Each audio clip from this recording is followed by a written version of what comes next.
Bonjour à tous, vous écoutez le 17e épisode de La Crème du Crime, une chronique ô combien subjective sur les grands noms de la littérature policière. Aujourd'hui, je vais vous parler d'Elise Peters. Elise Peters, de son vrai nom Edith Pargeter, est une autrice anglaise, née en 1913 et morte en 1995. Alors, son nom, surtout son nom de naissance, ne vous dit peut-être rien, mais vous connaissez sans doute son héros le plus connu, au moins deux noms. Son héros le plus connu, c'est le moine Cadfael, dont les aventures ont popularisé le sous-genre qu'est le roman policier historique. Edith Pargeter a écrit de nombreux romans avant de se lancer dans sa série la plus célèbre. Et elle n'a pas uniquement écrit dans le domaine de la littérature policière. Elle a notamment écrit une trilogie de romans historiques, The Heaven Tree, dont l'intrigue se déroule au XIIe siècle et qui évoque l'histoire de bâtisseurs de cathédrales. Oui, c'est une période qui lui plaisait beaucoup et j'y reviendrai dans quelques instants. Elle a également écrit de nombreux romans policiers sous de multiples noms de plumes et a obtenu en 1963 le prestigieux prix Edgar Allan Poe récompensant le meilleur roman policier de l'année pour son livre intitulé Une mort joyeuse, mettant en scène un de ses détectives récurrents, l'inspecteur Phelps. Mais sa série policière la plus célèbre, je vous le disais, une série qui est en partie à l'origine de l'engouement actuel pour les romans policiers historiques, c'est celle des Cadfael Chronicles, série dont le premier roman, intitulé en français Trafic de reliques, a été publié en 1977, alors que l'écrivaine avait déjà 64 ans. Une série tardive donc, qui compte une vingtaine de romans, écrits à partir de 1977 donc, et jusqu'à la mort de l'autrice en 1995. Cadfael, c'est un moine bénédictin gallois vivant au XIIe siècle. Il entre dans les ordres après être revenu de croisade à l'âge de 40 ans. Dans l'abbaye où il officie, l'abbaye de Shrewsbury, à la frontière de l'Angleterre et du Pays de Galles, il occupe la fonction d'herboriste, ce qui lui permet de mettre à profit sa connaissance approfondie des plantes et de leur pouvoir de guérison. Rentré tardivement dans les ordres, il a un profil assez atypique pour un moine. C'est un ancien croisé, un ancien soldat et marin, mais aussi un scientifique d'une certaine manière puisqu'il connaît les vertus curatives des plantes. Il est plutôt âgé et, chose assez inhabituelle pour un moine, il a connu des femmes et on lui connaît même au moins un fils. Et cet herboriste a tendance à s'intéresser de près aux morts mystérieuses qui surviennent à l'abbaye ou dans son voisinage, et à tout faire pour tenter de résoudre ce qu'il pense être des crimes, avec la bienveillance de l'abbé Radolphus, qui lui donne l'occasion, la permission d'échapper à telle ou telle prière pour le bien de ses enquêtes.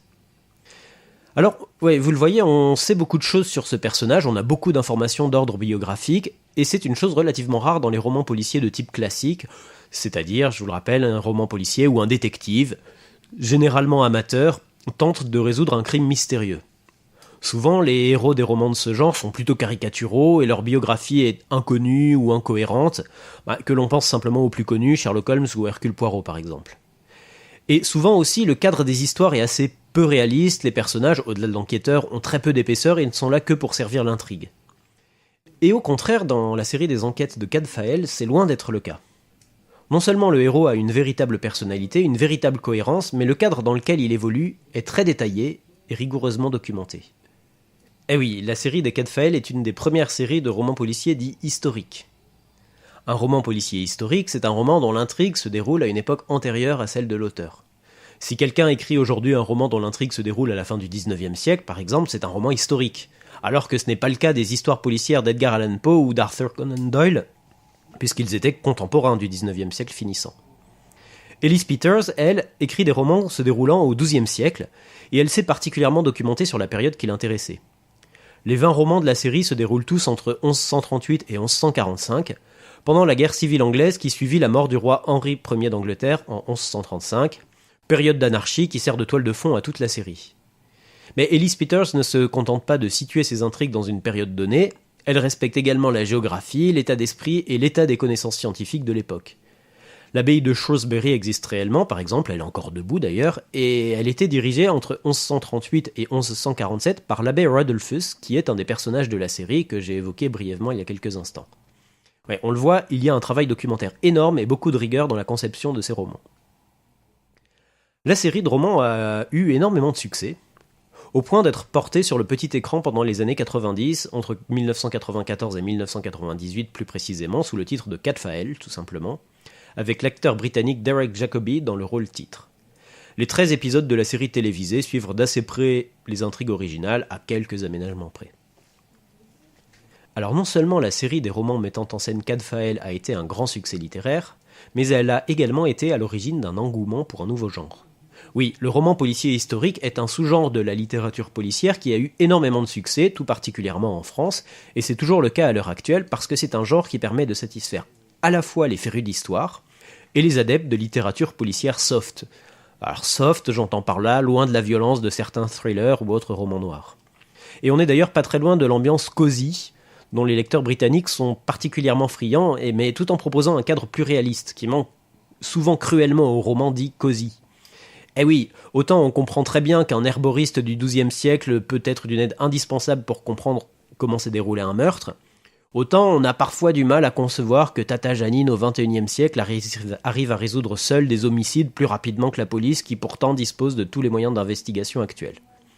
Alors, petite précision, hein, la série des Cadfael est une des premières du genre roman policier historique, mais pas la première puisque notamment la série des enquêtes du juge T de Robert Van Gulik a débuté plus tôt. Mais c'est tout de même celle-là qui est à l'origine d'un véritable engouement pour le genre, et j'en recommande la lecture à tous ceux qui veulent élargir leurs horizons en termes de romans policiers évidemment, mais aussi à ceux pas forcément amateurs à la base de littérature policière, mais qui souhaiteraient s'immerger dans cette période le temps d'un roman ou plus. Alors quel roman lire justement ?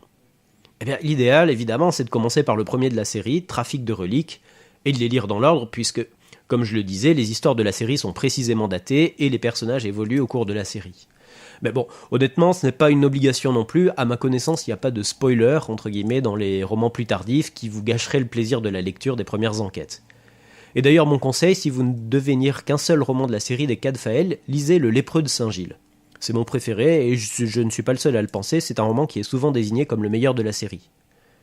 Donc, Trafic de reliques ou Le Lépreux de Saint-Gilles d'Elise Peters. On les trouve facilement, ils sont régulièrement réédités au format poche dans la collection Grand Détective chez 10-18. On les trouve également en version numérique pour ceux qui sont équipés d'une liseuse, mais sachez qu'ils sont vendus un peu plus cher qu'en version papier. Oui, je sais, c'est aberrant. Et voilà, avant qu'on se quitte, comme d'habitude, je vais vous lire un petit extrait, le début du premier chapitre de Trafic de reliques, donc le premier roman de la série.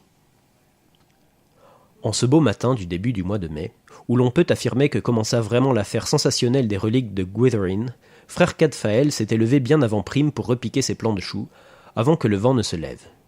Ses pensées étaient toutes tournées vers la naissance, la croissance et la fertilité, et ne concernaient en rien les tombes, les reliquaires, ni les morts violentes de saints, de pécheurs ou de gens ordinaires et sujets à l'erreur, comme lui par exemple. Seule l'idée de devoir rentrer pour la première messe l'ennuyait un peu, tout comme la demi-heure consacrée au chapitre qui s'ensuivrait et qui prenait invariablement une dizaine de minutes de retard. Il regrettait le temps volé à ses légumes, mais il fallait bien faire son devoir.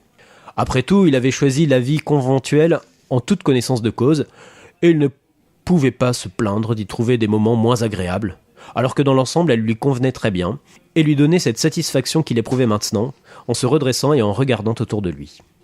Y avait-il un plus beau jardin bénédictin dans tout le royaume, ou plus riche en herbes potagères ou en simples ?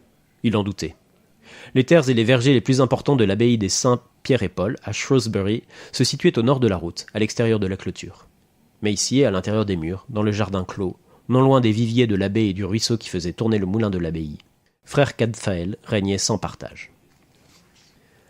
Voilà donc un extrait de Trafic de reliques, le premier roman de la série des Cadfael de Elise Peters. Voilà, c'était la crème du crime. Merci d'avoir écouté cette chronique, on se retrouve très prochainement. Et d'ici là, bonne lecture et portez-vous bien.